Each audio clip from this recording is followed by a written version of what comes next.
it's time to sit back and relax with your favorite drink. And listen.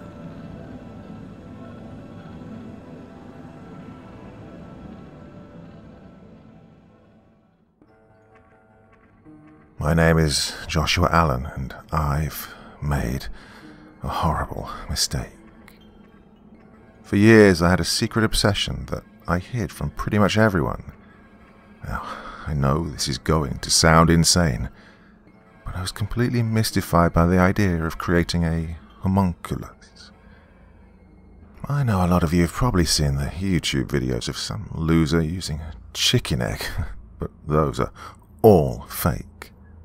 There was this one Russian guy who may or may not have done it right, but he ended up dead, so who knows. Anyway, I started doing some research, and I came up with the Book of the Crow. Now, the actual text is an undated work written by Plato. There's no way I could get my hands on the original, but I was able to locate a first edition, handwritten, translated in Greek. It took months to find a legitimate seller on the dark web. Well, before I go any further, I just want to say the deep web isn't as bad as some people make it out to be. It's just like anything else in life. If you go looking for horrible shit, well, you find horrible shit. Now, I say this because in order to get most of the materials I needed, I had to spend a lot of time there. And for the most part, I never saw anything I didn't want to see. Don't get me wrong, there are some really dark places to be found, but for the most part it's just an open market. It's up to you where you shop. Once I had the book, it took about a week or two to have it translated. What I ended up with was a list of items, ingredients, and very specific instructions on how to complete the task. What I'm about to share with you are all of the actual items I used. Now, I did have to go to some really dark places and meet with some truly sketchy individuals to get this stuff. But here it is. The magician's semen. The sunstone elixir, human or animal blood, 1.5 gallons. A cow or a ewe of breeding age. Sulfur. A large magnet. Green tuita, a sulfate of iron. A large glass or lead containment space. Well, I went with glass because lead's way too expensive. Now, in this little segment I'm going to leave out some very important details because one of these things is enough to be too many. Next you'll need the proper amount of sunstone elixir to be mixed with the semen, being sure to keep it at a precise temperature until thoroughly combined. As soon as that's complete, inseminate the host. In this case, a cow. Don't ask. Lastly, you seal the womb using a paste made from the elixir, blood, sulfur, and green tuita. All that's left now is the incubation period. Once this period is over, and the homunculus is born, after a while it forms its skin. From the second its skin is complete, the creature will be ravenous. The flesh of the host body will feed it for the first 7 days. After that it must be contained.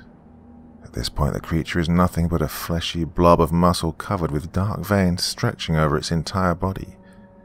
Its skin secretes an oily substance that reeks of extremely strong urine with a heavy coppery tinge to it.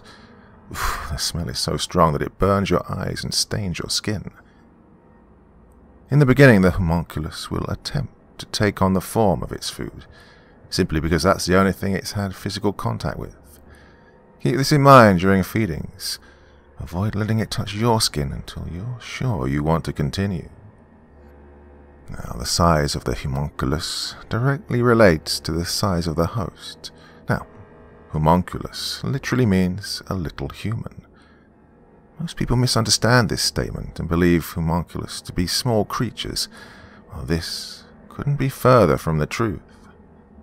The statement actually refers to the fact that the creature has a little human DNA, therefore making it a little human. The first time I fed it was intense. I didn't really know what to expect. Its first meal was a raccoon that I caught using some traps I put out by the trash cans. The second I dropped the raccoon into the containment space, it went on the attack.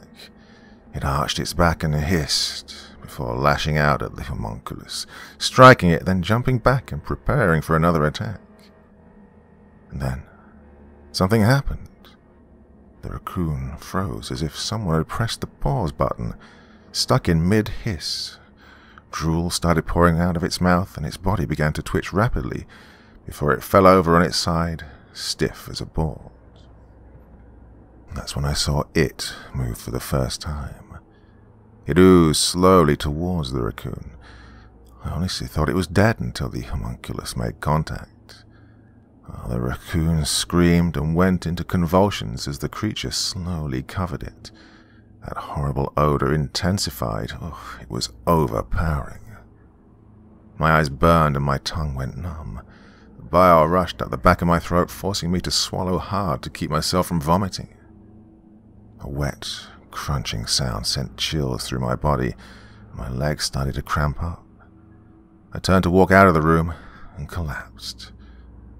My vision got blurry. It took everything in me to crawl for the door, and once I made it out into the hallway, I slammed the door shut and puked my guts out before everything went black. I didn't go back into the room for 2 weeks. In the back of my mind, I hoped the damn thing was dead. And when I opened the door, for a second I thought it was.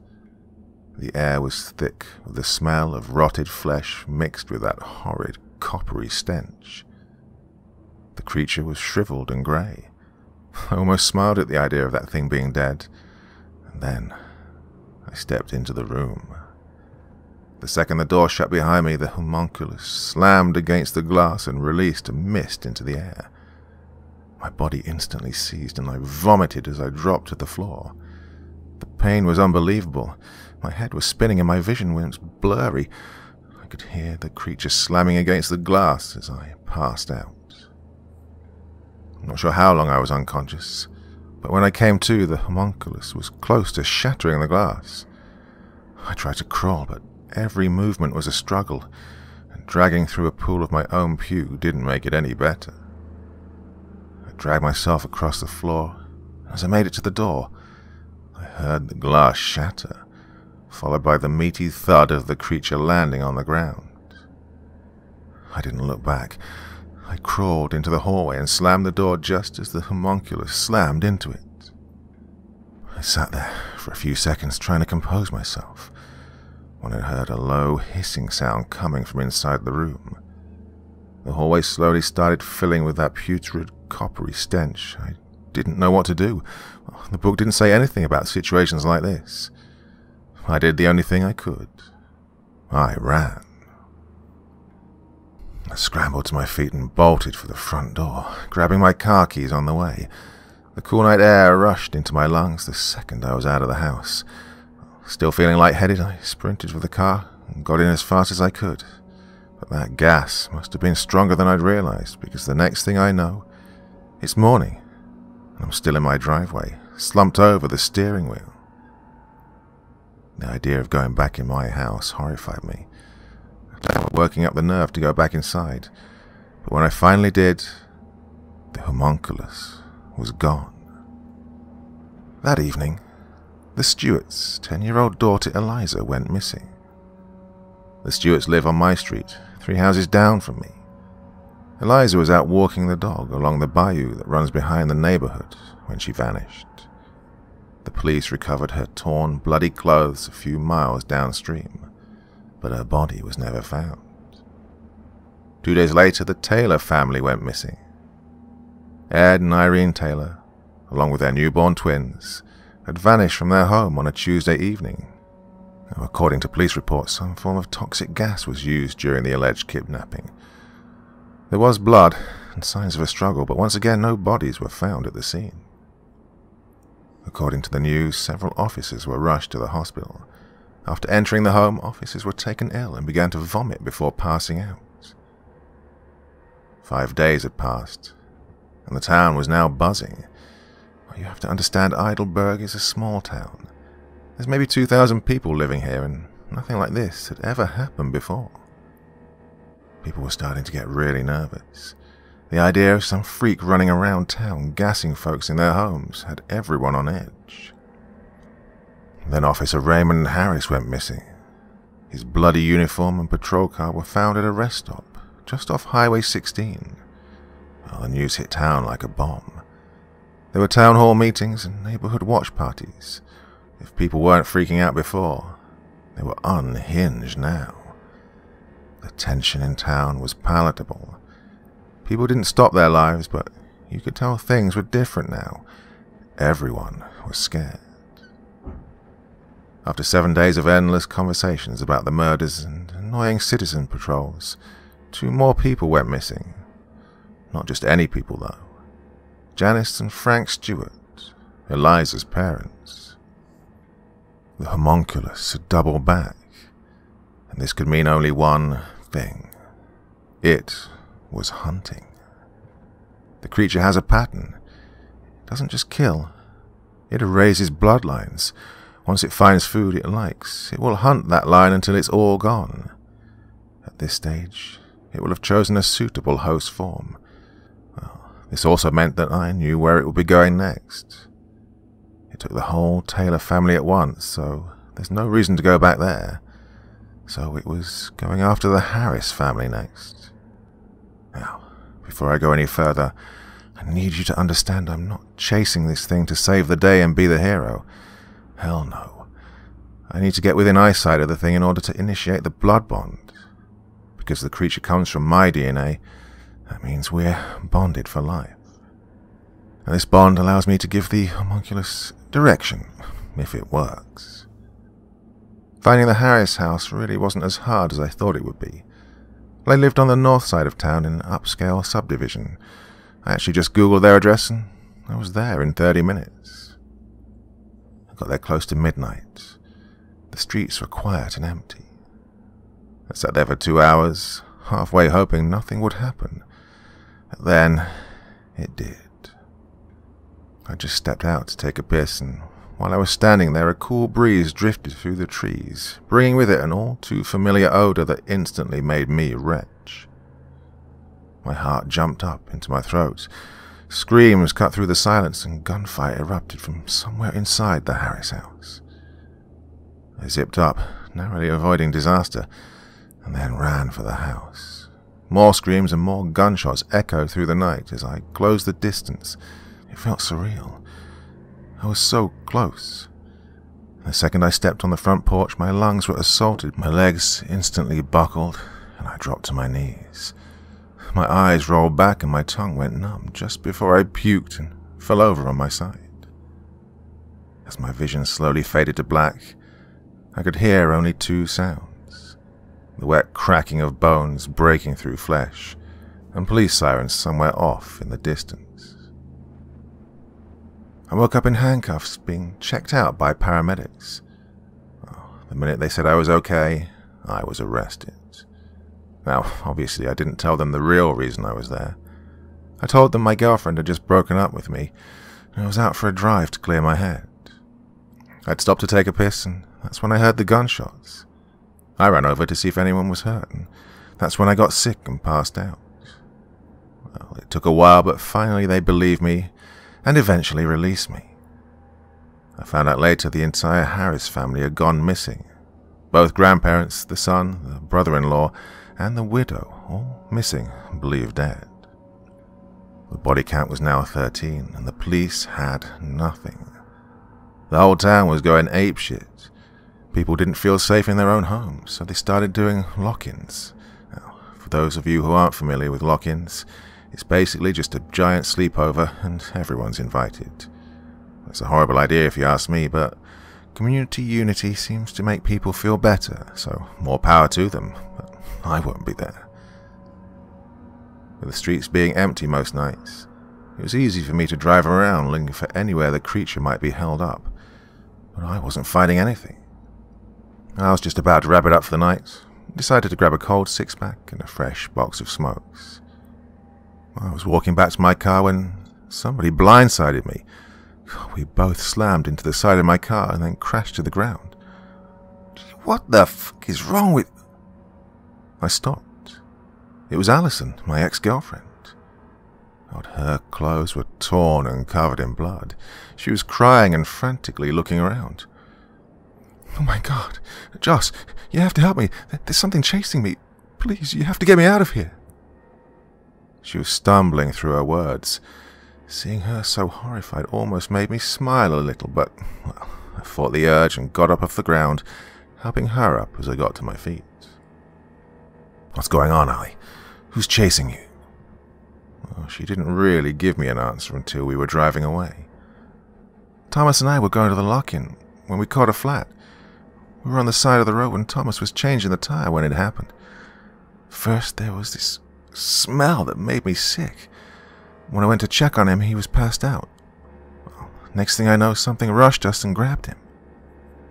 She paused as the tears started rolling down her face. "I tried to grab his arm. I tried to save him."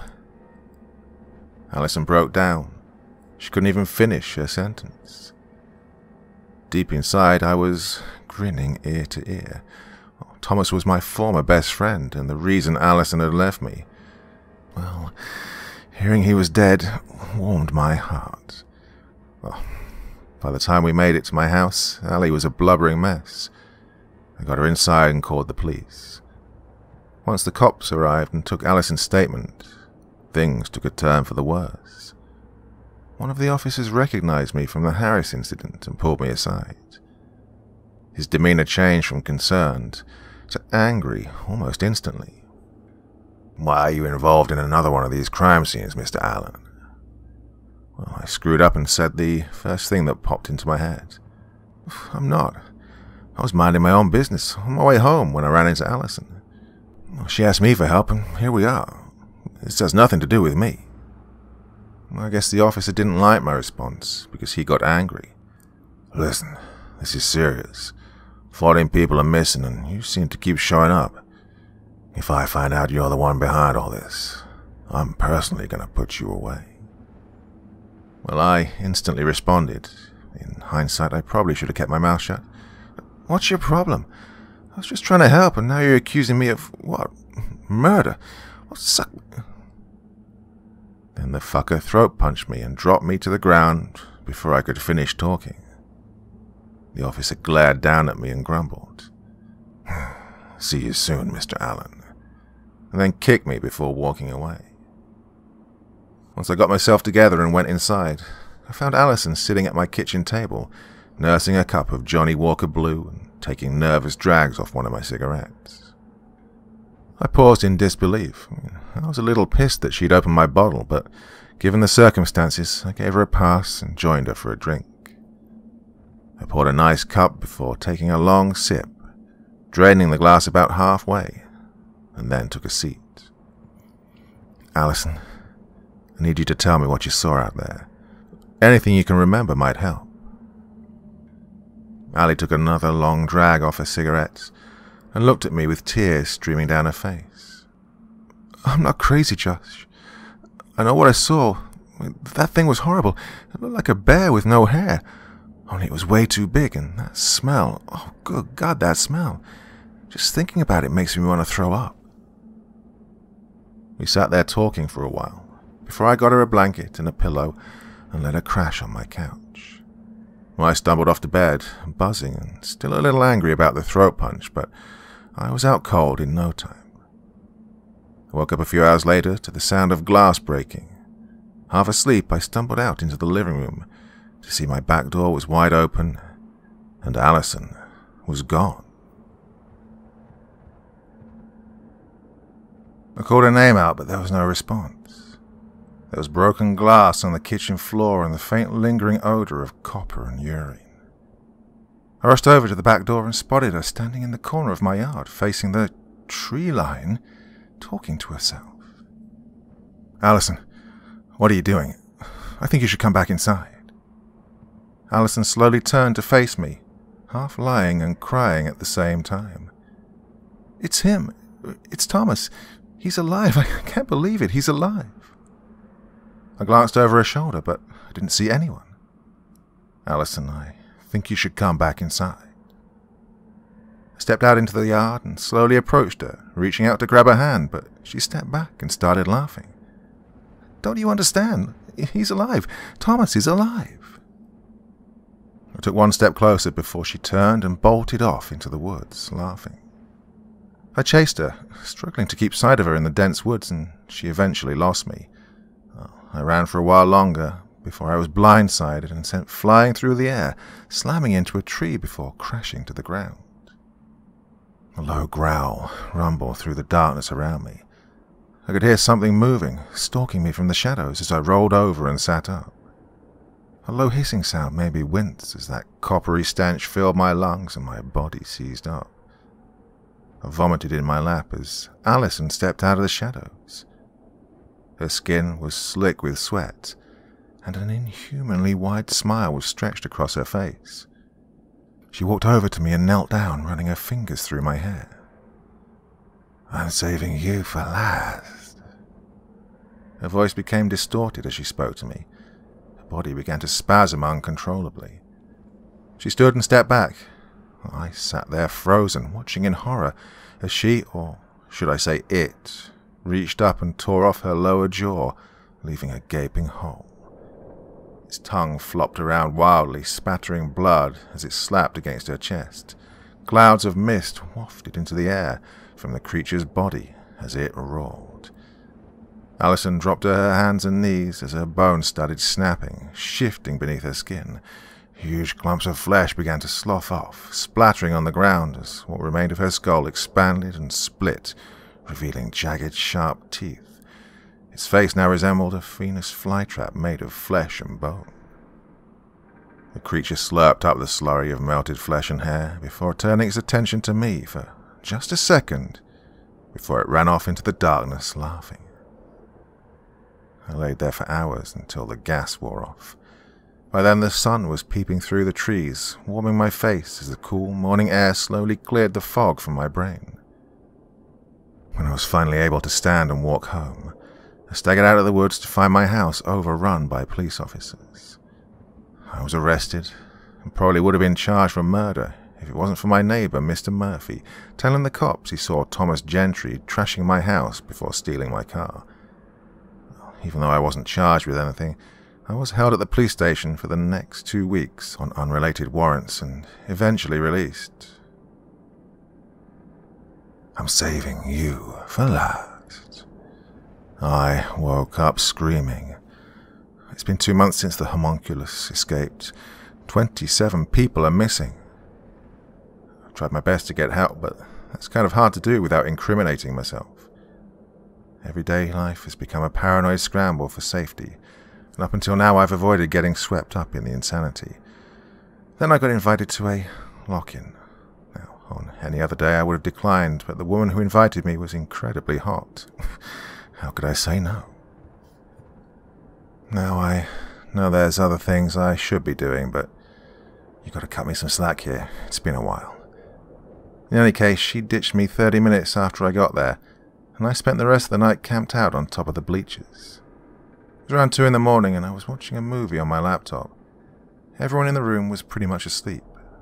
We were all camped out in the gym of the local high school. Where I was sitting, I could see the whole room. A young girl was running through the room, weaving between the cots of sleeping people that lined the floor.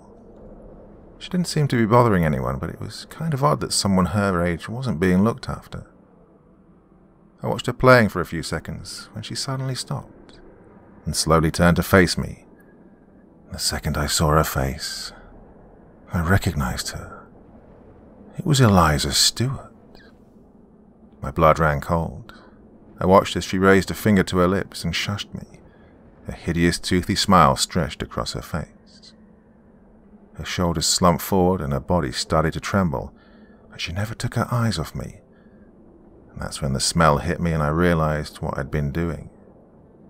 The homunculus had just gassed the entire room. Now it was feeding time. My body seized, forcing me to watch as a chorus of screams erupted from the crowd, followed by the sound of everyone puking their guts out. Eliza, or should I say the thing pretending to be her, was tearing out handfuls of his hair, leaving bald, bloody patches of exposed flesh.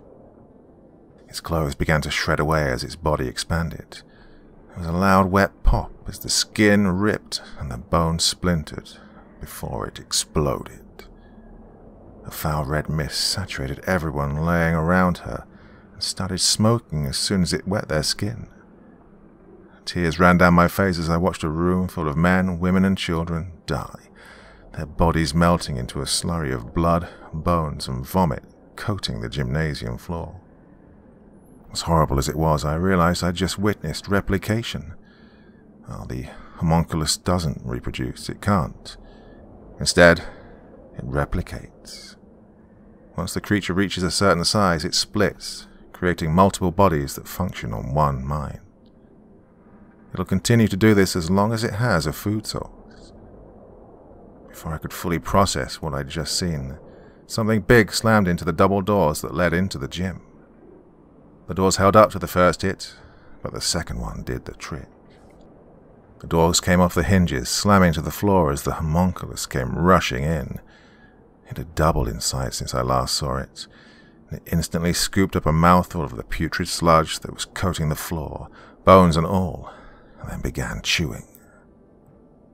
It turned its attention to me with chunks of flesh and sheets of skin dropping from its teeth. I swear it smiled at me before tearing off its own arm and tossing it up into the bleachers a few feet from where I was sitting. I watched horrified and amazed as the dismembered arm lost its shape, reverting to its original blob state before starting to violently spasm and release another cloud of that rancid-smelling gas. It twitched and contorted rapidly, taking a human form right in front of me. Within minutes, Ali's naked form sat up and smiled at me. I wanted to scream, I wanted to run, I wanted to be anywhere but there, but I was paralyzed. Ali tilted her head back and screamed before rushing up to me, stopping just inches away from my face. We were eye to eye now. Oh, it would have been amazing if it weren't so utterly terrifying. It was her down to the tiny freckles across the bridge of her nose, an exact replica. In the background, the sound of that thing crunching and slurping its meal off the gymnasium floor filled the air. God, it was all I could hear, but she was all I could see. She leaned in close and whispered to me, "It's not your turn." And everything went black. I woke up in the woods behind my house just before dawn, the sound of police sirens echoing through the trees, bringing me back to reality. I laid there, staring up at the sky, my clothes wet and heavy with blood, the horrible stink of that thing in the air, and all I could do was smile. I got up off the ground and walked back to my home. By the time I got there and cleaned myself up, the streets were alive with police and emergency vehicles. I put on a pot of coffee and stepped out onto the front porch. After what I'd just seen, there was no way I was staying put. I went back inside, poured a cup of coffee, then started packing a couple of bags. I got online, rented a car, then called a cab to get me to the Avis on the other side of town. It was still early when I got there, so it wasn't open, but there was a 24-hour diner across the street. I stopped there and grabbed a bite to eat, bacon, eggs, and toast with a double stack of pancakes and another cup of coffee. I was halfway through my breakfast when I heard some tapping on the window behind me. I turned around to see an old man I didn't recognize staring at me. A strange grin on his face as his tapping turned to banging his fist against the glass and screaming, "Saving you for last," over and over, getting louder each time. The waitress called out to the cook, "Dale, one of those homeless guys is here banging on the glass." A short older guy came charging out of the kitchen, clutching an aluminum bat and cursing as he made his way towards the front door. Just as he stepped out onto the sidewalk, the old man stopped banging on the glass and ran away, laughing. Dale stepped back inside with a proud smile and announced, "Sorry about that, folks. Enjoy the rest of your breakfast. Oh, coffee's on me."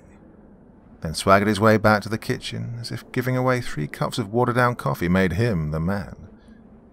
On the other hand, I felt sick to my stomach. The homunculus knew I was here. That meant it had been watching me. Well, I lost my appetite with that thought, dropped $10 on the table and walked out without finishing my food. I walked across the street to the rental office.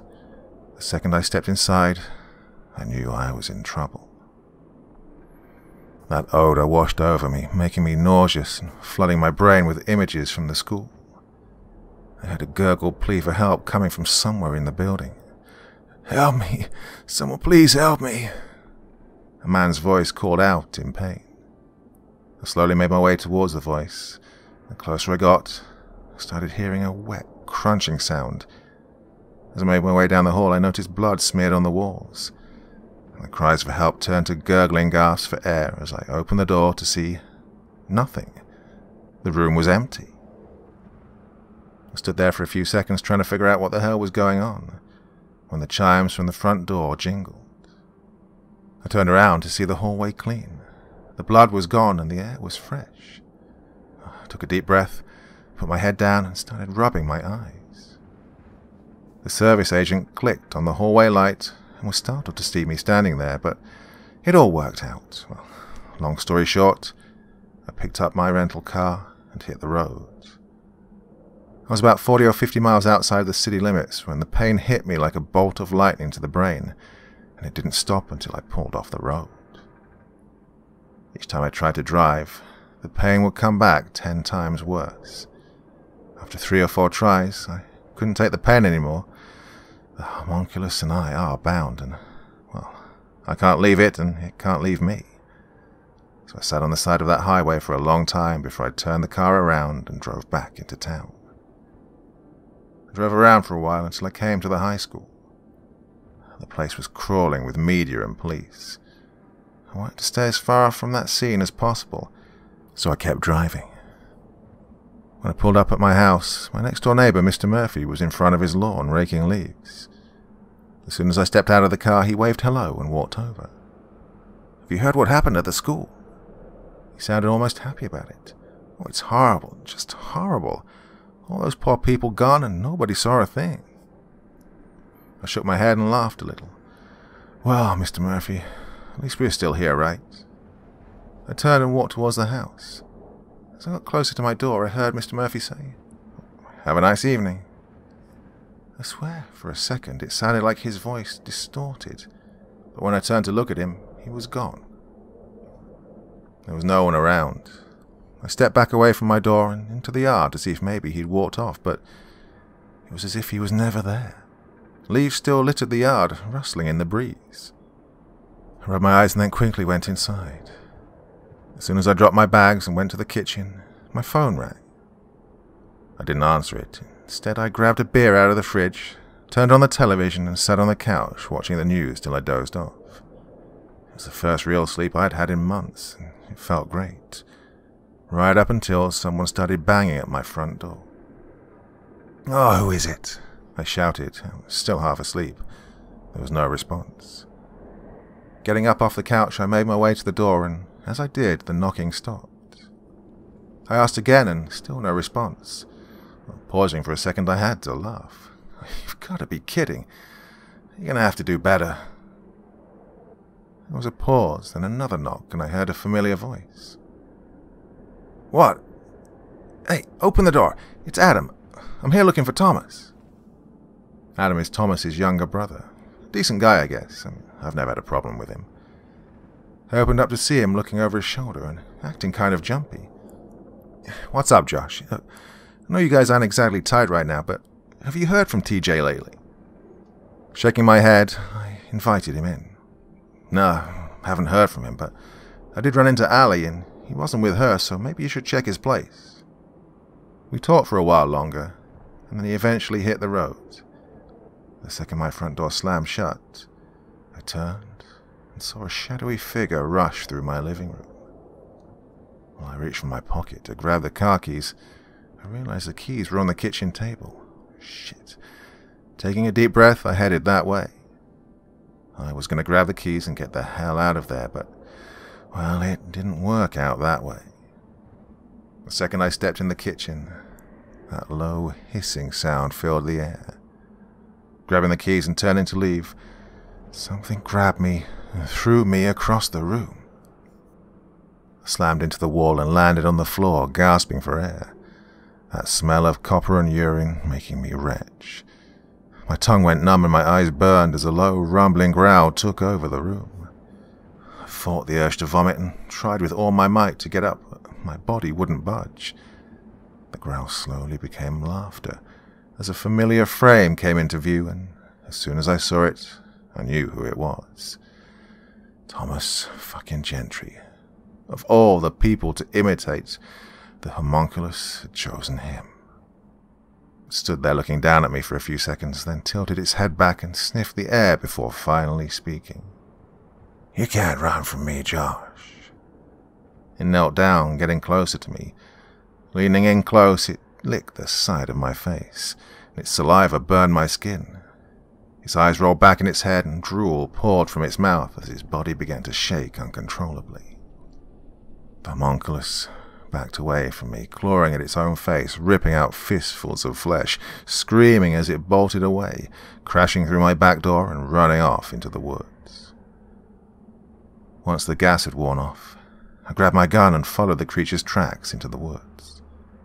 After an hour, the trail went cold and the sun had set. The woods were dark and silent. Now, I've lived here my entire life and been in these woods 1,000,000 times, and the woods are never silent. Something was wrong. I stood there for a few seconds, letting my eyes adjust to the darkness and trying to figure out which direction the homunculus had taken off in, when the sound of a baby crying broke through the silence. There was no way I was falling for that one, so I tried to ignore it and started walking. But the further I went, the more the sound seemed to multiply. Then, just as suddenly as it had started, it stopped. The sound of something small skittering through the leaves caught my attention. I looked around trying to spot whatever it was, and then I saw it. A baby's face peeping around a tree, looking at me. It opened its mouth and let out a cry, that same one I'd heard before. I backed away slowly as it leaped from behind the tree, and it walked on all fours. Its hideous, deformed body was covered in what looked like quills. It screamed again. Its body quivered and its skin split, revealing that flytrap-like skull underneath. I shot the damn thing and it exploded, sending quills flying in every direction. The quills ripped through my clothes and punctured my flesh, sending a burning sensation through my body instantly. I ripped out a handful of them and screamed, "Fuck!" As I did, dozens of eyes lit the darkness around me. I fired a few more shots and then ran. My legs were going numb and it was getting hard to breathe. I could hear them chasing me, crying out in the dark. I stumbled and fell as they closed in on me. I rolled over and shot 2 more of them, just like before they exploded, launching more quills, tearing into my flesh. I gasped for air, and my vision went blurry, and then everything stopped.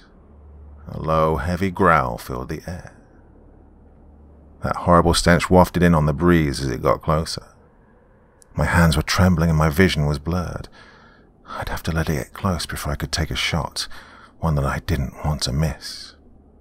As the homunculus came into view, those horrible little things climbed onto its back, dissolving into it with a gut-churning, squelching sound. The homunculus let out a roar that shook the ground beneath me, and then spoke. "Set me free."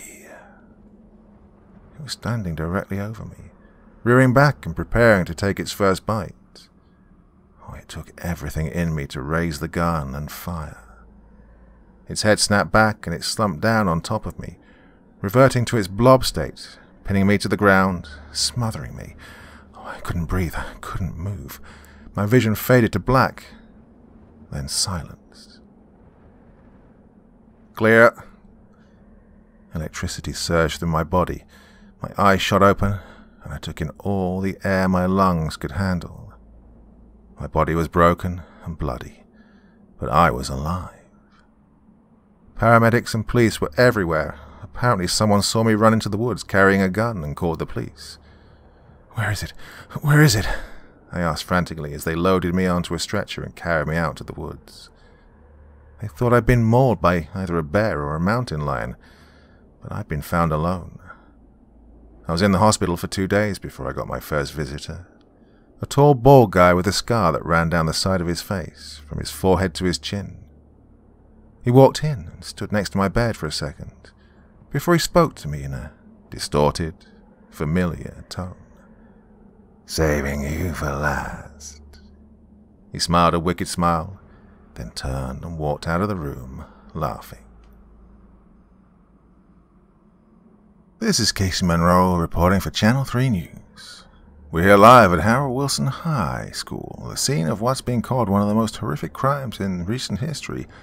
43 people were murdered in the building behind me, and according to police, this could be connected to a string of disappearances in the area. We'll keep you informed as the information comes in. Our hearts go out to the good people of Heidelberg. Back to you, Tom. I've been in the hospital for 2 weeks, and the homunculus hadn't come back. The whole town was going crazy after what had happened at the school. The state police had been called in, along with every news station for miles. The town was flooded with people from all over. In a bizarre sort of way, this was probably the best thing to ever happen to this shitty little town. All this death brought new life to Heidelberg. Every business in town was turning a profit, literally bathing in the blood of its fallen brothers and sisters. Yet another reason to hate this town and everyone in it. My head had been killing me for the last 2 days, and I didn't make the connection till I realized no one else had gone missing since the high school. The homunculus was moving away from town. But that didn't make sense. The creature wouldn't leave an active food source unless it was compelled to. Something was drawing the homunculus out. I snuck out of the hospital that night and walked home. When I got there, I loaded up the rental car and started driving until my head stopped hurting. The first place I came to was a truck stop about 60 miles outside of town. The place was busy, so I doubted the creature would be there, but my head wasn't hurting. It had to be close by. I pulled up, parked the car, and went inside. I ordered a burger and fries with a Coke to go, then went outside for a smoke. Stood there for a while, watching the traffic roll by. Took a long drag off my cigarette, thumped it out, and then turned to go back inside. Everything changed the second I stepped through that door. The air was stale and the room was covered in dust. The lights flickered. It looked like no one had been in there for years, but this place was packed. Shaking my head, I backed out slowly. Once I was back outside the building, shaking my head, I backed out slowly. Once I was back outside the building, it changed to a dilapidated shell. The neon signs now sun-bleached, broken and scattered around the empty parking lot. I rushed to my car. I was almost at the door when the sound of wet feet slapping the concrete behind me made me turn around. No one was there. I packed up until I bumped into the car. Popping the lock, I hopped in and peeled out of that lot as fast as humanly possible. I drove a few miles up the highway till I found a Fleabag motel and got a room for the night. Oh, it took forever to fall asleep, but when I did, it didn't last long. A loud boom shook the room and startled me out of my sleep. I sat straight up in the bed looking around for a few seconds until I heard someone running, followed by another boom, as whoever it was slammed into the door of my room again. I grabbed my gun and rushed to get a look. I made it to the window just in time to see a bloody, skinless man-thing slam into my door and explode, sending a wave of blood splattering across the window. They kept coming one at a time, until the door finally gave way and they came spilling in. I fired off a full clip. Every time I shot one of those things, they exploded, spraying the room with a black, viscous liquid that reeked of rotting flesh. And when my gun went empty, I used it to club the shit out of a few of them before they overran me. Oh, I struggled. I fought until I couldn't fight anymore. But there was nothing I could do. They pinned me to the ground and started to regurgitate a flesh-colored fluid all onto me. When they were done, they let out a simultaneous roar and then fell over, dead. Now I say dead because the second they hit the floor, they started dissolving into a shit-colored nightmare. So yeah, I'd say they were dead. But while all this was going on, the puke that had me pinned to the floor was getting heavier and starting to move. The instant it oozed off me, I sat up gasping for air, and the second I did, that fucking thing let off a cloud of gas that I took deep into my lungs. I backed up, gagging, still gasping for air. Every muscle in my body burned, then locked up. I was forced to watch the homunculus cannibalize its replicas, then take form. But it wasn't complete. It had no hair. Its skin was thin and pale. It was literally weeping that oily secretion to the point it looked wet. It had no facial features, just eyes and a mouth. It started laughing as its skin turned grey and began to shrivel away. A pain shot through my brain as that thing dried up and went silent. All of these replicas were weak. They had to combine just to convey a single thought that meant the source body was getting further away, and this was a distraction. The homunculus needed me to stay put while it made its escape. I tracked that thing for 2 weeks straight after that. I ended up in Missouri, in a little town called Holt Summit. Got into town late one night. I was exhausted, so I pulled off the road into a U-Haul lot on Summit Drive. Tried to get some rest. I was having the best dream ever, only to have it disturbed by the unmistakable sound of a police flashlight tapping against my window. "Is everything okay there, sir?" the officer asked while shining his light around in the car. Wiping the sleep from my eyes and taking a deep breath, I responded, "Yeah, everything's okay, officer. I'm just tired after being on the road a while." He looked around the car for a few seconds, then asked for my license and went back to his cruiser. After a few minutes, he came back and handed me my license. "Okay, sir, there are a few hotels on 54, he said, pointing back over his shoulder. "I suggest you find one of them and get off my streets." He then handed me my license and walked away. To be honest, I was avoiding hotels after what had happened last time, but a hot shower, soft bed, well, it didn't sound half bad. Nothing happened that night, to be honest.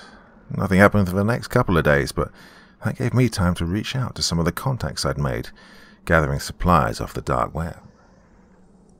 I contacted the guy who'd sold me the Stone Sun elixir. Now, I'm not going to lie, this guy creeps me out. He's not an overly imposing figure. He's actually a short, middle-aged guy with a shaved head, but there's something about him that makes your skin crawl when you talk to him. The only real strange thing about him is that he insists on being called Hermes. Long story short, Hermes agreed to meet me at Lake Mikey the next day. When I pulled up, he was already there. The strange thing was, there were no other cars in the lot, and I didn't recall passing any cars on the way in. I parked the car and got out, the entire time Hermes keeping his back to me as he looked out over the lake. He didn't react to me being there until I got a few feet away from him, and even then he didn't turn around. He just spoke. "Hello, Mr. Allen. Nice meeting you again," he hissed, still not turning to face me. "Yeah, whatever. Can we get this over with? I have a bitch of a headache and I just want to get back to my room." He chuckled and finally turned to look at me. "That blood bond is a raw deal, isn't it?" He chuckled again, and I played dumb. "I don't know what you're talking about. Can I please get what I came for?" He paused and looked at me, then handed me a 1-liter flask filled with Sunstone elixir. "Happy hunting, Mr. Allen." I handed him the money and walked away. He stood there watching me the whole way to the car with that strange little smirk stretched across his face. I swear I could still see him watching me through the rear view as I drove away. Well, I needed a plan. I knew from the beginning a gun couldn't kill the homunculus, but I needed to know if I could hurt it, and I did. When I chased it into the woods, my plan was to get it back under control. But I wasn't prepared for the replicas. Well, in the end, I had to shoot it to save my own life. Still, it taught me something. In the Book of the Crow, it said lead could be used to stop or capture it, but it didn't give the specifics of how. Just a reference to another book, Tabula Smaragdina, the Emerald Tablet. But I didn't have time. I needed a solution. I drove around town brainstorming for a while, until I got hungry and pulled into the first place I saw. It was a little cafe called Cameron's. Seemed good enough for me. I went in, got a table, and ordered chicken fried steak. Finished my meal, paid the bill, then went outside to get in my car. When I got there, there's some greasy-ass goth chick sitting on the hood, lighting up a blunt. "Hey, what the fuck are you doing? Get off my car." She looked at me, hit the blunt, and stayed put. "It's not really your car, now is it, Josh?" She let out a cloud of smoke and hopped down. I stepped back and looked around. She chuckled and shook her head. "See you round, Mr. Allen." Then she hit the blunt again and walked past me. Something about her tone of voice pissed me off, not to mention that she knew my name. I turned around in time to see the greasy little skank walk into an alley next to the cafe. I went after her. She couldn't have been more than a few steps ahead of me, but I swear when I got to the alley, she was already at the other end of it, facing me. Now, I may not be the fastest person in the world, but there's no way in hell she could have got that far that fast. She stood there just long enough for me to see her. Then she walked away. I thought about chasing her. I really did. For a whole 5 seconds I thought about it. Then I went to my car and drove back to the motel. When I got back to my room, I made a few phone calls, then practiced drawing transmutation circles for a while. 4 hours and 50 sheets of paper later, I gave up, then downed a fifth of scotch and went to sleep. When I woke up, the sun had gone down. I got up and went outside for some fresh air. The second I stepped out the door, the faint aroma of urine and copper floated in on the breeze. I stood there scanning the area, trying to pinpoint where it could be coming from, but there was no one around. The breeze came in from my left, so I went back in my room, grabbed the sunstone elixir and my gun, and headed out. I walked around for a while, not really sure where I was going or who I was looking for, until I came to a gas station. I think the place was called Quick Run, but I'm not sure. In any case, it isn't important. Stopped there to grab some smokes and a bottle of water. When I got inside, the guy at the register pretty much ignored me till I got to the counter. And he put his phone down and looked at me like I'd just ruined his night. Then asked, "Will there be anything else?" I looked at his name tag. Chuck. It took everything in me not to reach out and grab him by the hair and bounce his skull off the countertop a few times. But instead, I took a deep breath and chuckled to myself. "Give me a pack of Marlboro Black 100s, Chuck." He shot me a hateful look, then turned to get my smokes. As he did, the lights went out, and something slammed into the window on the other side of the store, making a wet, screeching sound as it was dragged across the glass. Chuck nearly jumped out of his skin. "What the fuck?" Another boom echoed through the store as something hit the glass closer to the register. There at the window was an old woman. She was covered in dirt and grime. Her hair was a greasy grey tangle of God knows what, and she was banging on the window with both hands, smearing what looked like shit on the glass the whole while, staring at us and smiling. She let out a scream and started to beat her head against the glass. "Lock the door! Lock the door!" Chuck yelled out. I rushed to the door and clicked the locks just as the old woman got there. We were face to face. The only thing between us was the shatterproof glass. She pounded on it frantically, screaming for a few seconds before she started slamming her head against it again. This time she kept it up until the skin on her face split and she started bleeding. "Holy shit, this bitch is crazy!" Chuck grabbed his phone and started frantically calling the police. The old lady stopped, streams of blood now pouring from the gash in her forehead, and that horrible smile was somehow growing wider. The corners of her mouth now splitting, peeling away, revealing more teeth, and loud wet pops that could be heard as her jaws unhinged and her mouth opened unnaturally wide. She brought up her filth-covered arm, and then reached into her own mouth. Her body convulsed, gagging on her arm as she pulled out a fleshy balloon about the size of a football and raised it over her head. She let out a scream, then squeezed it until it popped, releasing a wave of black fluid that instantly began melting her skin away. Huge clumps of melting flesh began splattering at her feet as she dissolved into a pool that was starting to move. It oozed through the cracks of the door, bringing with it that all too familiar stench of copper and urine. pulled my shirt up over my nose and ran for the back of the store. Chuck was standing there, petrified, body trembling, tears running down his face. I yelled to him, but it was too late. The gas had hit him. He screamed as every muscle in his body seized, then vomited before crumbling to the floor, twitching. An almost insane-sounding laughter bounced off the walls as the homunculus let off wave after wave of that rancid gas. The next sound I heard was Chuck screaming as the hideous blob began feasting on his flesh. Within seconds, the screaming had stopped. A blood-covered hand grabbed the counter, pulling his body up into view. Its lifeless eyes peeked over the edge of the counter at me. There was something different about the creature now. It seemed almost rabid in its movements. It was spasmodic and twitchy. It let out a wall-rattling roar as it leaped onto the counter and rushed towards me. I pulled my gun and fired 2 shots into the thing, but it wasn't fazed. It kept coming. I reached for the flask of elixir, but it was too late. The homunculus grabbed me, slamming me into the wall and forcing me to drop it. Its grip tightened around my neck as it lifted me off the ground, growling. Its face shifted and contorted as it took the appearance of Thomas. It chuckled and released another cloud of gas. I gagged as bile rushed up my throat, partially from the gas but mostly from seeing that asshole's face again. "Silly little thing, why are you here?" It released me, sending my body crashing to the floor. The second I hit the ground, I gasped for air and instantly regretted it. My body cramped up and I puked all over the floor.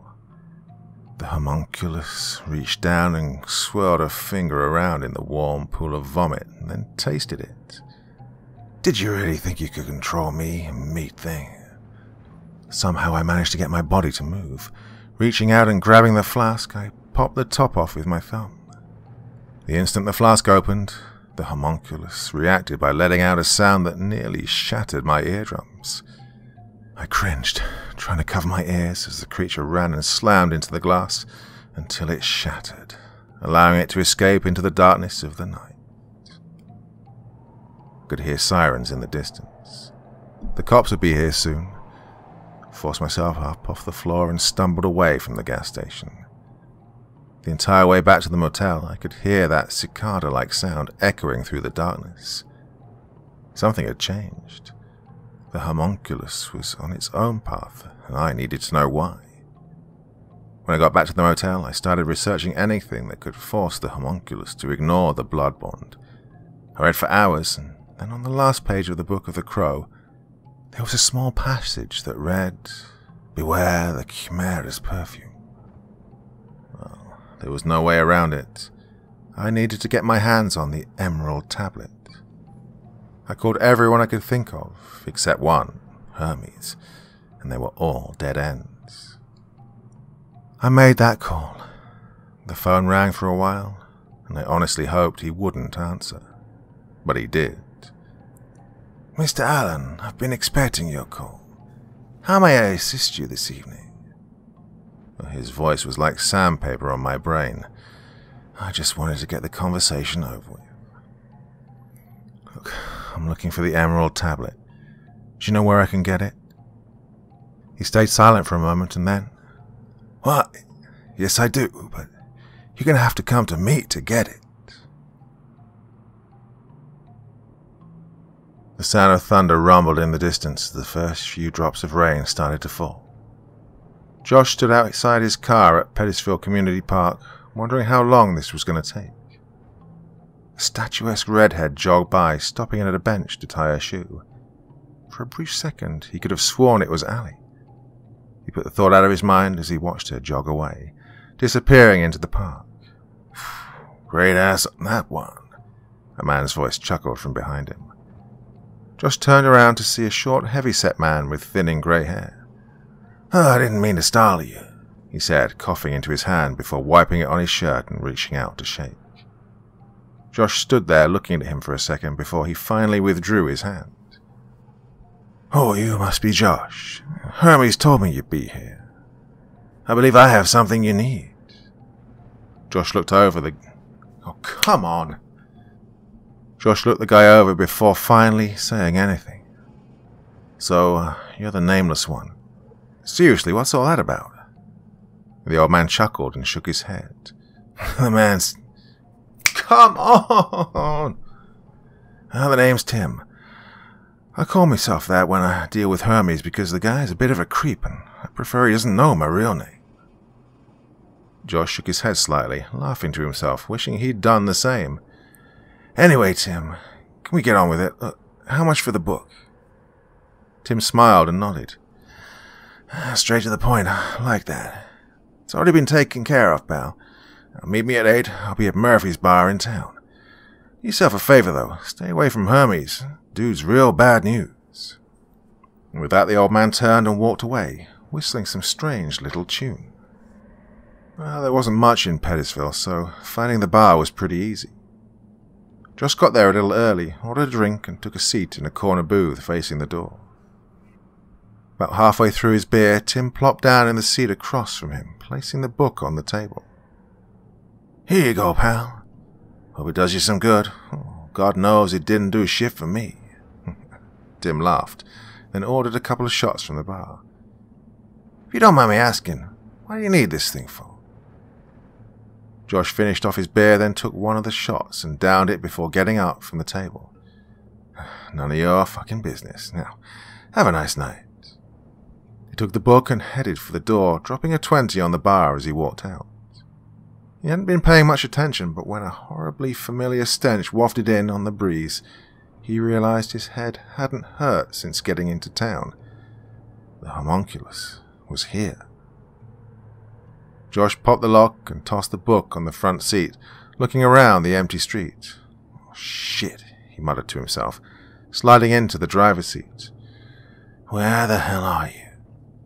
He drove around town, hoping to spot any signs of the creature. If it was there, it had to be feeding, so all he had to do was figure out who the homunculus was pretending to be.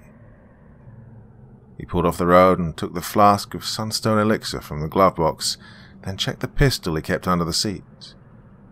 Before he could get back on the road, red and blue lights lit up the interior of his car as a patrol car pulled up behind him. Oh, great, he muttered to himself slowly, placing both hands on the steering wheel. Turn the car off and put your hands out the window, the officer ordered.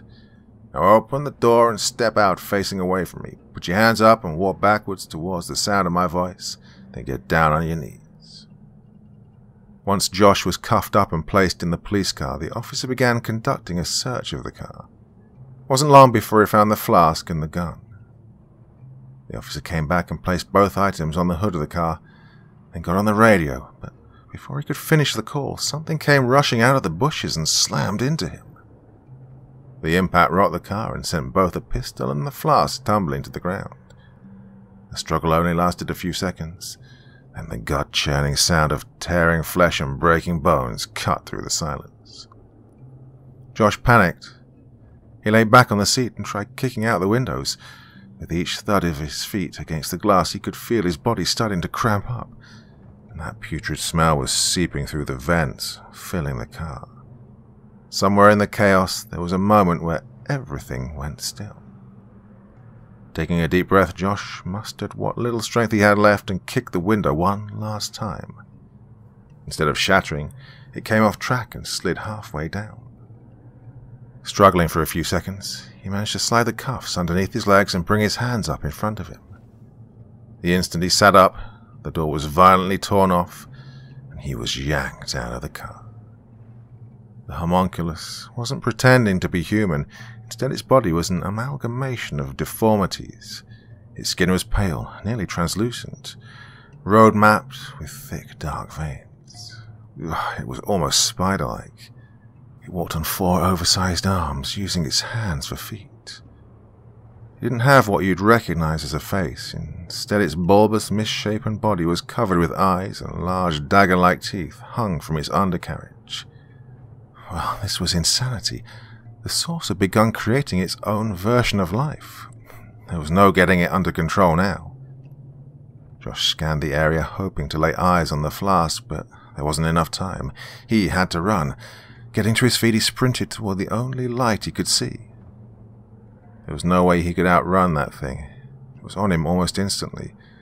With one swipe, it knocked him off his feet and sent him tumbling into the open field next to the road. Josh gasped for air and desperately tried to get back to his feet, but another bone-rattling blow sent him back to the ground, a low hissing sound filling the air as that all-too-familiar coppery funk made his tongue go numb and his eyes roll back into his skull. Sirens in the distance almost put a smile on his face just before his body convulsed and everything went black. Josh woke up a few hours later in the county jail. He was charged for the stolen rental car. The rental service reported it stolen when it wasn't returned on time, possession of a firearm, and, last but not least, the murder of Officer Clark Landry. Needless to say, he spent the next several hours having the shit beat out of him by several highly motivated, very pissed-off police officers. And when they couldn't get a confession out of him, they left him in a battered heap on the floor of his cell. The next morning he was awakened by a voice he had hoped to never hear again. "Hello, Mr. Allen." Hermes. Josh sat up and spat out a gob of his own blood on the floor. "What are you doing here, Hermie?" The creepy little man looked round Josh's cell, then narrowed his eyes and frowned. "It's Hermes, Mr. Allen, and I'm here to make you an offer. I'll get you out of this little predicament of yours, and in return you'll give control of the homunculus to me." Josh chuckled to himself. "Look, I can't give you something I don't have. Besides, I'm in here for murder. You can't get me out of this one, Doc." Hermes checked his watch and smirked. "Do we have a deal or not, Mr. Allen? I don't have time to argue the details." Well, it was a no-brainer. Sit in jail for murder or pretend to give this freak what he wanted and walk away a free man. Josh agreed. "Fine, if you can get me out of this, you can have the damn thing. I just hope you know what you're getting yourself into." A smirk crept across Hermes' face. "I'm glad to see you're a man of reason, Mr. Allen. Now let's get you out of here." He reached into his pocket and retrieved a small piece of folded tan paper, then slid it into Josh's cell. "Unfold the parchment and place it on the back of your right hand." The unsettling little smirk on his face sent chills through Josh's body, but if it meant freedom, why not? The instant the parchment hit his skin, it dissolved into his flesh. A searing pain rushed up his arm as a glowing blue transmutation circle scorched itself into his skin. Hermes smiled and held up his right hand, revealing the exact same symbol on his palm. "You're now bonded to me. This bond cannot be broken. If you run, you die." He stepped into the hallway, and there was a loud clank as the cell door unlocked. There was no paperwork, no conversations. They simply walked out of the jail and got into a car that was waiting out front. Not a single officer so much as looked in their direction. Josh was blown away at just how simple it was, and the second the car door slammed, he just had to know. "What the fuck's going on here? How did you pull that off?" Hermes shook his head. "As you would say, Mr. Allen, none of your fucking business." He motioned to the driver. "Take us home, please, Lucy." Josh glanced over at the driver and recognized her instantly. The goth girl. It hit him like a ton of bricks. They'd been watching this whole time. He scratched his chin, taking a deep breath and turning to look out of the window. "So, what's the play here, Hermie? Who are you people? Some kind of fucked up cult? Bunch of rich people with a death fetish. Why do you want this thing so bad?" Hermes cleared his throat and scowled. "It's Hermes, Mr. Allen. And since you're in such a talkative mood, let me ask you a question. Why didn't you get rid of the creature after it killed Eliza Stewart?" Josh froze. How did he know that? I don't know." He stumbled through his words. "Shit got crazy. I wasn't able to control it. When it finished what I directed it to do, it tried to kill me." Hermes laughed. "You still don't get it. The homunculus can't kill you. You're its only link to this world. But that won't stop it from hurting you or driving you crazy enough to kill yourself." Josh stayed quiet for the rest of the trip. After an hour or so, they arrived at a large house on the edge of town and exited the vehicle. Once inside, Josh was given fresh clothes and a hot meal. After that, he spent the next few hours wandering around the house. It was filled with strange paintings and large display cases that looked like something out of a museum. He stopped in front of a large display that only had one thing in it, a glass cylinder. Inside of the cylinder was something Josh knew all too well. It was a homunculus in its blob state. It was clearly dead, underdeveloped and misshapen, a failed attempt. Hermes' voice startled him from behind. "You know what really bothers me? A novice like yourself was able to accomplish what so many skilled practitioners could not. It's infuriating. I spent years attempting this and failed countless times. Yet here you are, nobody with the key to our future." The tone of his voice made Josh chuckle. "Well, Hermie, I don't know what to tell you. Maybe I'm better than you. Maybe you just suck." Hermes frowned and let out a grunt as he turned to walk away. "Come with me, Mr. Allen. It's time we get started." Over the next few days, Josh, along with Hermes, Lucy, and Tim, searched Pettisville for any signs of the homunculus, and came up empty until they reached a neighborhood development project run by a man named Pierce. According to him, several members of his crew were gone missing. There had been quite a few unexplained deaths since they began construction. But when he mentioned being contacted by Thomas Gentry, Josh knew they were in the right place. The second they were back in the car, Josh let the others know, but Hermes didn't seem all that surprised. According to him, they'd been watching Pierce for a while on a different issue, but it made complete sense the creature would be drawn there. Josh didn't bother asking for details. He didn't care. As long as this was about to be over, he was content. They made their plans and agreed to return that night to finish the job. The plan was simple. Hermes would take some of Josh's blood and mix it with the Sunstone elixir, and then inject himself. Once that was done, a single syringe would be filled with the combined blood and injected into the homunculus. Since the creature couldn't kill him, he'd have to be the one to do the injection. The others, Tim and Lucy, would be well armed and act as bait. Once the creature was injected, Hermes would break their bond and Josh would be free to go. The rest of the day flew by, and when the sun dropped, the hunt was on.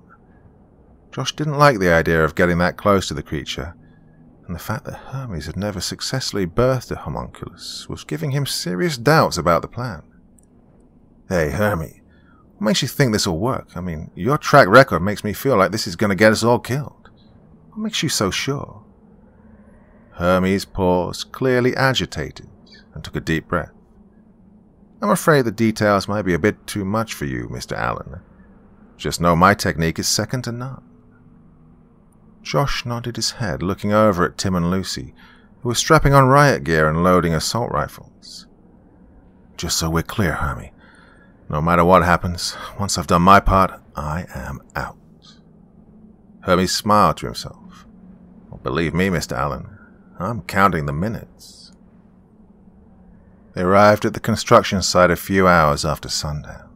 The overpowering stench of urine and copper again made it obvious the creature was there. But where? There were a lot of houses to check. Most were still under construction, but there were at least one or two homes on each street that were possibly occupied. They'd have to check them all. They strapped on their respirators and headed for the first house. The second they stepped into the front yard, things went wrong.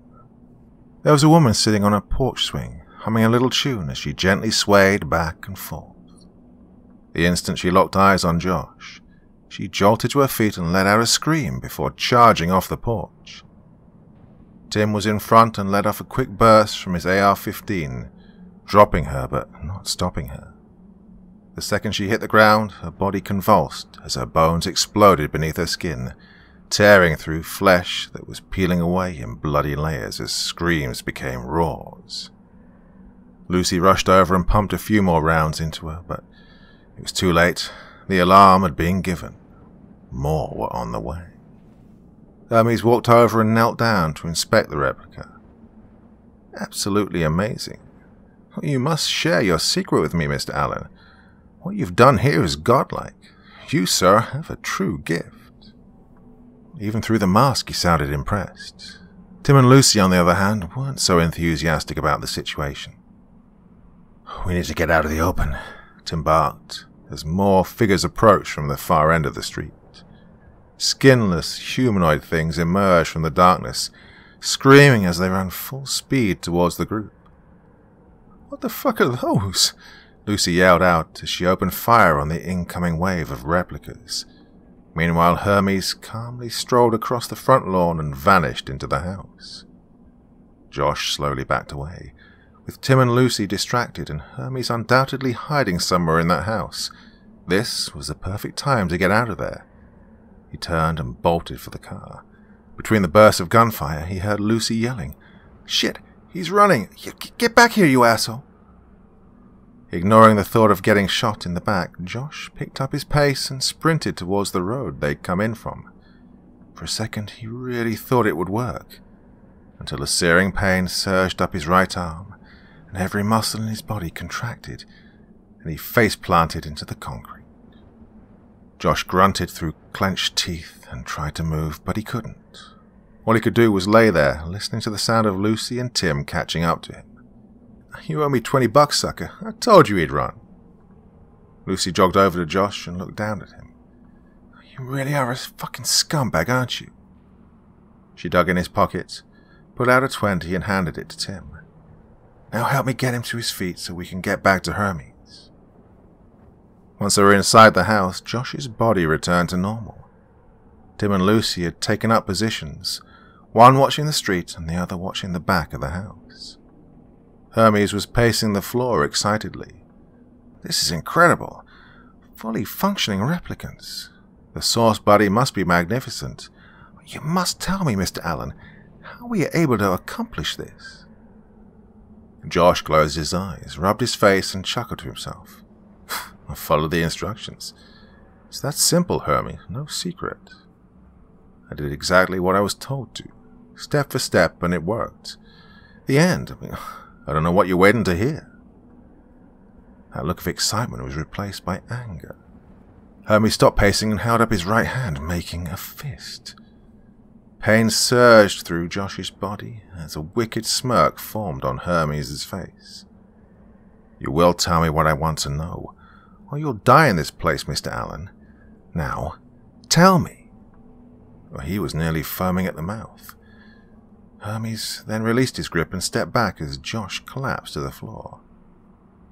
"Sooner or later the Homunculus will run out of clones, and the source body will come for you. When it does, I'll be waiting." Well, Josh laughed through the pain. "Bullets only work for replicants, dumbass. What do you think's going to happen when it gets here?" Hermes smirked and turned on his heels. "Well, that, Mr. Allen, is my little secret." Tim interrupted from the window. "Does anyone else hear that?" The room went silent for a few seconds, and somewhere in the distance they all heard it. A baby crying. "Shit," Josh muttered as he scrambled up from the floor. "Get away from the windows," he shouted just before Lucy chimed in from her post near the kitchen. "I got movement over here. Multiple targets moving fast. Holy shit, are those babies?" Lucy was cut short by hundreds of black barbed quills tearing through the house. Oh, she screamed in agony as the quills shredded her body armor and lodged in her flesh. The tip of each quill was leaking a thick, acidic liquid that was now being pumped into her by the dozen or so spikes that were sticking out of her body. Lucy gurgled and stumbled into the main room with everyone else. Her skin was turning purple as massive blisters rapidly erupted all over her body, spewing blood and pus. She gasped for air one last time before dropping to her knees and going silent. Distorted, childlike cries reverberated through the house as dozens of scouts poured in through the shattered windows. The scouts were about the size of a full-grown German shepherd, with the head of a human infant and the body covered in 2-foot-long barbed quills. They walked on all fours, but had well-defined arms and legs. childlike face peeped around the doorframe and let out a screech as more of them rushed into the room and piled onto Lucy's body. Tim opened fire, and the reaction was instant. In the blink of an eye, dozens of poisonous squills ripped through the room when the scouts exploded. Josh dove for cover behind a couch, but Hermes and Tim were standing in the center of the room. They both crumbled to the floor, screaming. Josh himself had been struck by 2 quills. One was sticking out just below his right hip, and the other had torn into his left calf. "Fuck," he yelled, ripping out the first quill from his upper leg, tearing out a nice chunk of flesh in the process. The wound pulsed and throbbed as a warm sensation rolled through his body, and the pain faded. The childlike squeals and wet cracking of bone drifted into the background. The sound of Tim gurgling and gasping for air and Hermes laughing hysterically echoed through the room. He sat up and almost effortlessly removed the second quill. Then, using the back of the couch, Josh pulled himself onto his feet. The scouts were gone. There was a trail of blood leading out the back door. Tim was covered in weeping blisters. A large section of his face had melted away, and there were 7 or 8 quills sticking out of his body, but somehow he was still breathing. Hermes stopped laughing the second he saw Josh standing.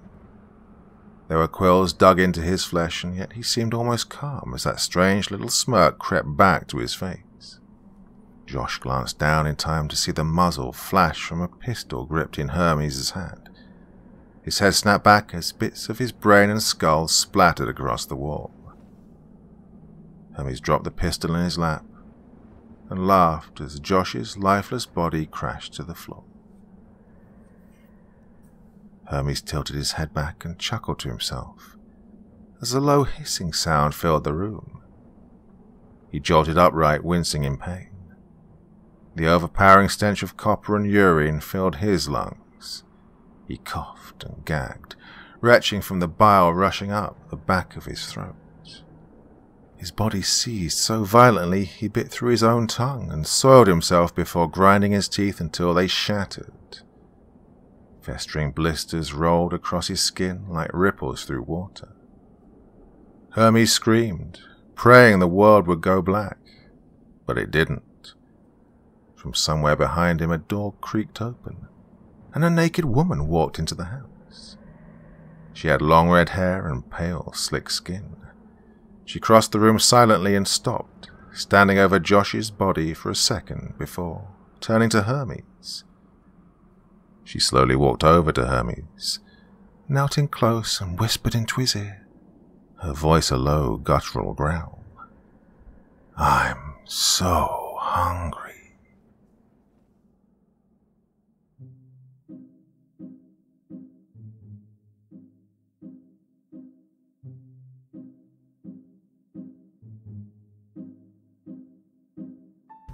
So then, the Homunculus.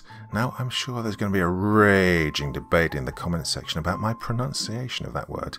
And you know what? I don't care. I did actually look it up online, and as far as every source I could find would tell me, I pronounced it correctly, but it didn't quite sound right to me, to be honest. So, if you have a different pronunciation, and you didn't like the way I pronounced it, I don't care. Yeah, do whatever you want. But anyway, interesting story there. Went a bit nuts at the end. Well, it went a bit nuts right from the start, to be honest, didn't it? But I really enjoyed reading that one for you. Hope you enjoyed it as much as I did. Oof, another long one for you for the midweek. Bit of a breather tomorrow, but I'll be back again on Friday. Till then, very, very sweet dreams, my dear friends. And bye-bye.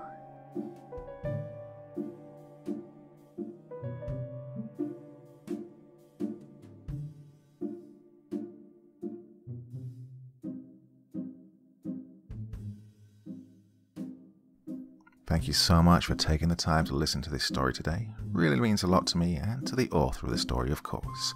Well, if you want to know more about me, I'm pretty much everywhere on social media. You can find me on Facebook, Twitter, Instagram.